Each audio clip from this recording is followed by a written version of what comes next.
This says it all. Rest in peace, Prince. Wu-Tang Clan tweeted, rest in peace, Prince. Talib Kweli tweeted, taking off from New York with a heavy heart. I will leave you with this. Prince live from Capitol Theater 1982. Chris Rock tweeted, say it isn't so.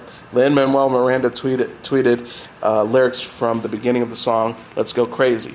Dearly beloved, we're gathered here today to get through this thing called life. Ellen DeGeneres tweeted, Prince was brilliant and larger than life. What a sad day. Joan Collins tweeted, shocked that Prince has died at only 57. Such a talent to have died so young. Hashtag rest in peace, Prince. Katy Perry tweeted, and just like that, the world lost a lot of magic. Rest in peace, Prince. Thank you for giving us so much. Chelsea Clinton tweeted, thank you, Prince. All my thoughts and prayers are with your loved ones. Tony Goldwyn tweeted, rest in peace, Prince. Hashtag genius. IC tweeted, I'm so very sad right now. Prince can't die. Ariel Winter tweeted, so sad to hear about Prince. We not only lost an incredible talent, but we've lost a legend. Wendy Williams tweeted, rest in peace, Prince. Gene Simmons tweeted, Prince, sad to say, he passed on. He was a giant. My deepest condolences go out to his family, friends, and fans. Rose McGowan tweeted, oh my God, Prince, oh my God. Latoya Jackson tweeted, we just lost an incredible talent. So sorry to hear about. Hashtag Prince. We'll always love your music forever and ever. Hashtag rest in peace, Prince.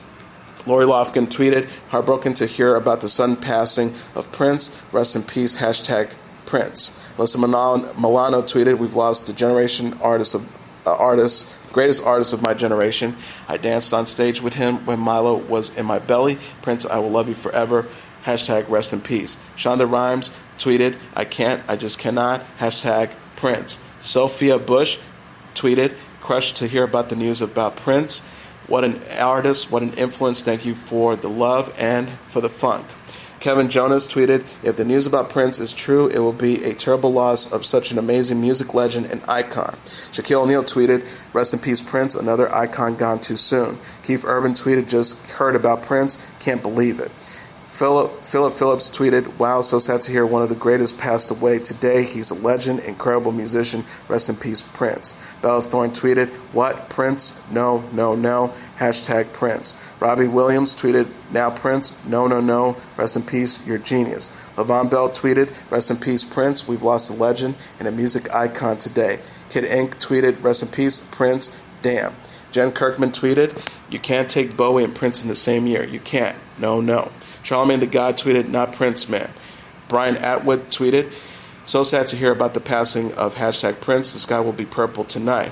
Gakwan tweeted, I can't believe Prince has died. I'm totally and utterly mortified. Danny Jones tweeted, shocked to hear about Prince. This is a crazy time right now. Hashtag rest in peace. Dana Loesch tweeted, my mom just texted me with a ton of sad face emojis about Prince's death. And Boy George tweeted, today is the worst day ever. Prince, rest in peace. I am crying. Ronnie Wood from the Rolling Stones tweeted, I will miss my good friend who was so talented. He was such a great performer, guitar player. See, well, Prince. Paul Stanley tweeted, this is a profound, profound loss. Rest in peace, Prince.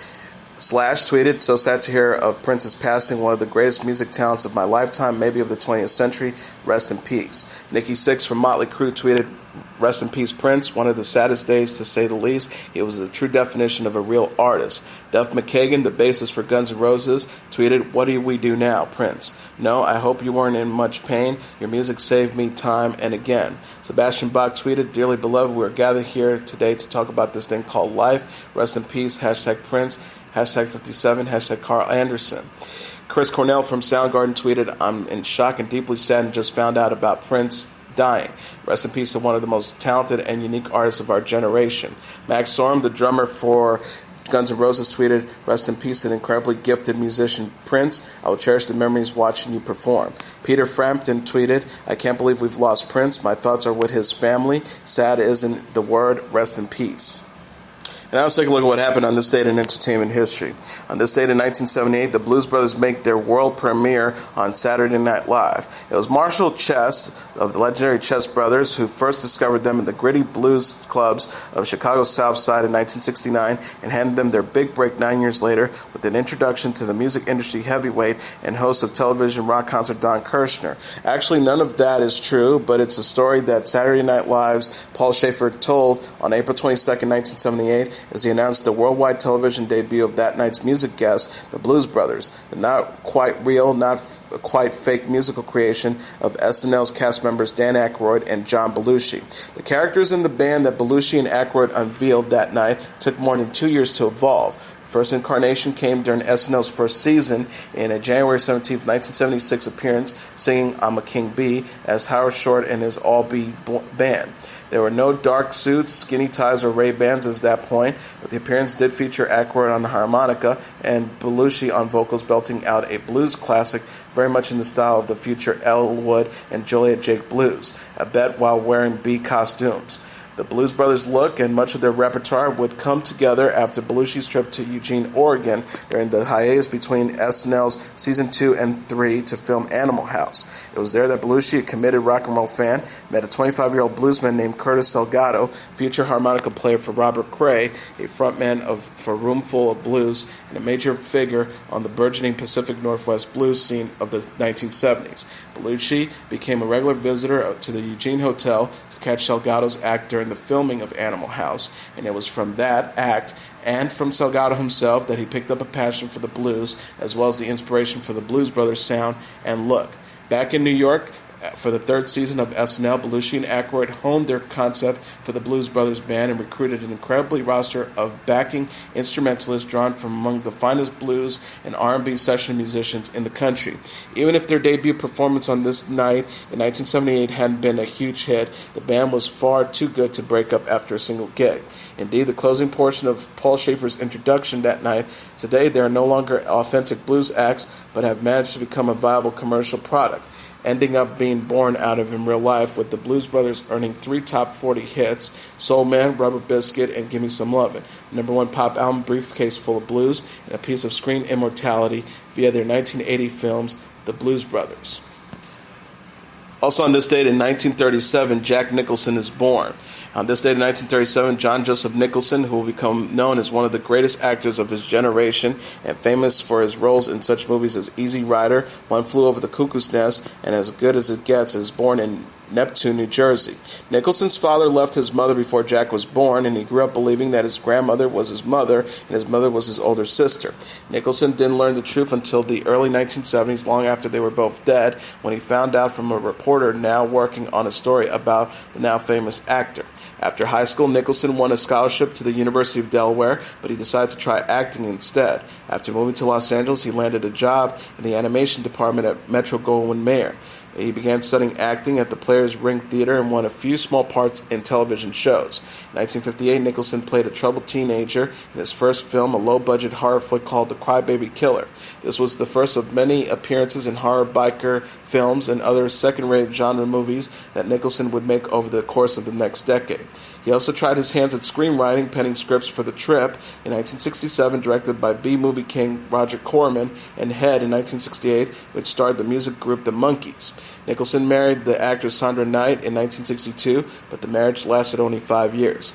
Nicholson finally got his big acting break in 1967 when the actor Rip Torn dropped out of Easy Rider in 1968. Nicholson was able to step into his place. Playing an alcoholic lawyer opposite Peter Fonda and Dennis Hopper's drug-dealing bikers, Nicholson stole his scenes and picked up an Academy Award nomination for Best Supporting Actor. After the success of Easy Rider, Nicholson's career was on the fast track. As a talented musician stuck on working in an oil rig in 5 Easy Pieces in 1970, he turned in another Oscar-nominated performance, this time as Best Actor. After 2 more nominations for The Last Detail in 1973 and Roman Polanski's noir thriller Chinatown in 1974, Nicholson took home the Best Actor Oscar for One Flew Over the Cuckoo's Nest, in which he played an inmate in a mental asylum. The film was the first to sweep all 5 major Oscar categories: Best Actor, Best Actress for Louise Fletcher as the sadistic Nurse Ratched, Best Screenplay, Best Director for Milos Forman, and Best Picture.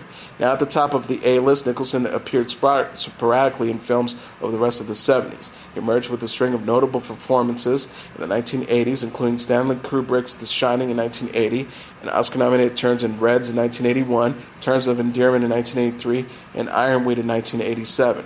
Showcasing his more campy side, he played Satan in The Witches of Eastwick in 1987 and gave an outrageous over-the-top performance as the Joker in Batman in 1989, both box office hits. Playing a hardline Marine colonel in A Few Good Men in 1992, Nicholson racked up his 10th Oscar nomination, a record for a male actor.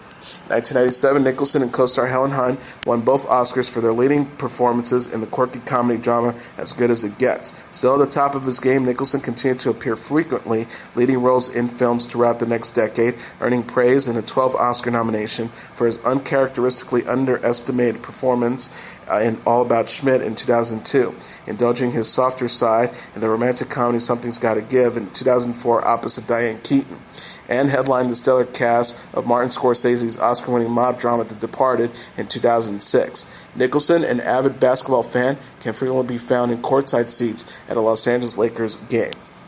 And that is your entertainment report for Friday, April 22nd, 2016. I'm your host, Mr. Downtown Ray Melo. I'll be back on Monday to deliver some major stories and trends going on in the world of entertainment and beyond. You can follow the show on Facebook, Twitter, or Instagram. Facebook.com/The Entertainment Report with Ray Melo. That's RYMELO. On Twitter at The Enter Report, or on Instagram at The Entertainment Report. You can listen to this episode or any previous episodes of The Entertainment Report anytime you want on iHeartRadio. Just go to iHeart.com or your iHeart phone app, search for The Entertainment Report, and it'll take you to the page. Everyone have a great weekend. Good night, and God bless you all.